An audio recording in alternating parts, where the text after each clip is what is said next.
they're biologically linked. I think it's a really important element to look at when we're considering our horses, and it really highlights why I structure the learning hub like I do, and why the modules that are in it, and how it all fits together. Okay, so what connects reactivity and metabolism? The key player here is the cortisol, and we're not talking about the stress that's acute stress that happens quickly that helps us survive and then we actually need for our body. We're talking about chronic long-term stress. It's basically just the brain's emergency messaging system to the body, your HPA axis.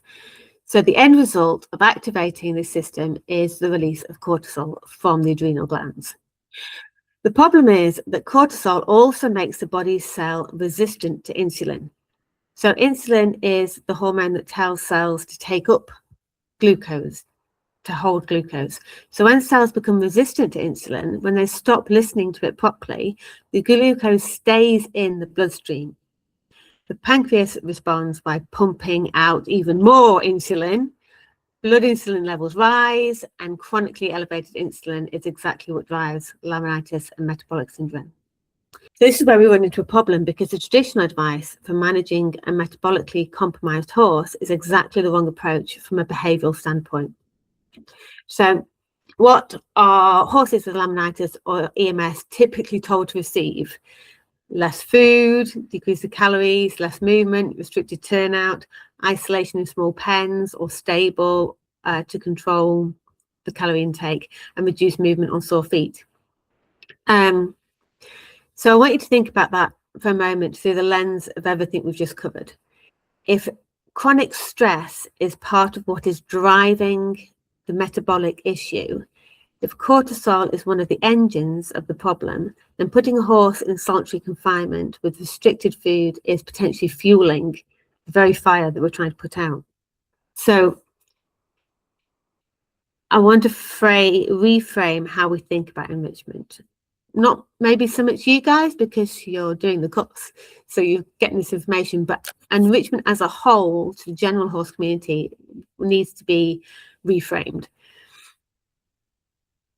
The word enrichment can mislead us to thinking that more stimulation is always better, but for the metabolic horse, that assumption can actively backfire. When enrichment works well, it stimulates the production of dopamine, that neurotransmitter associated with anticipation and reward, and serotonin, which stabilizes mood and supports sleep. And together, these promote what we call the parasympathetic nervous system activity, that rest and digest state that's the physiological opposite of the stress response.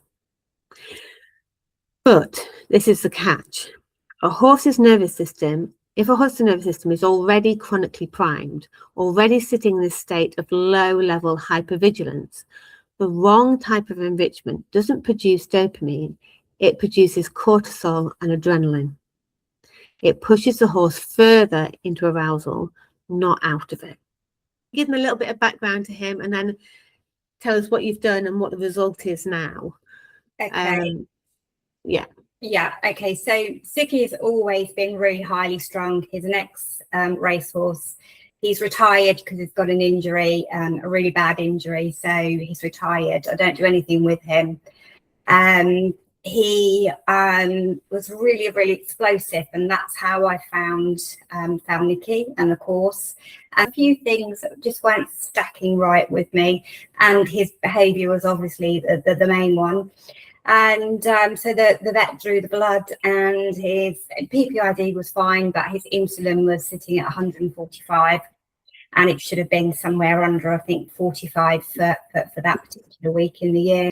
And he had another blood test, I think about 2 weeks ago, and his levels have dropped down to 22.5. So that's pretty brilliant. No, I mean, if I'd not found this course, I would just not have known any of that. And Nicky, thank you. You helped me so much when I messaged you and said help. No, it's a pleasure. It's lovely to see. So when I first spoke to you, his reactivity levels were dangerous. Yeah. So now we've found actually what the cause of that is, and we can down regulate his nervous system is just such an important thing, and it's cheap.